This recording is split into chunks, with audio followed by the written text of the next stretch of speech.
चला तर फ्रेंड्स, आज आपण नवीन माहिती जाणून घेऊया. मी आहे डॉक्टर शलाका आणि मी तुमच्या भेटीला आलेली आहे. तर फ्रेंड्स, आपण आज नवीन गोष्टी जाणून घेऊया.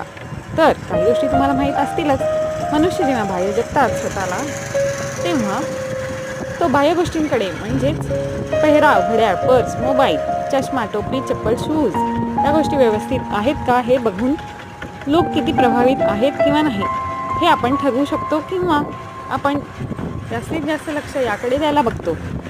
तर फ्रेंड्स, टॉप 10 मध्ये पहिल्या नंबरवर आहे संगुटी आणि 10व्या क्रमांकावर स्माईल. संगुटी म्हणजे सत्याची आठवण करून देणारा रिमाइंडर संकेत. लोक रिमाइंडरसाठी अंगठी, दागिने घालतात. त्याचप्रमाणे जी गोष्ट आपल्याला सत्याची आठवण देते ती 1 नंबरवर असावी. टॉप 10 मध्ये 10व्या क्रमांकावर हास्य आहे.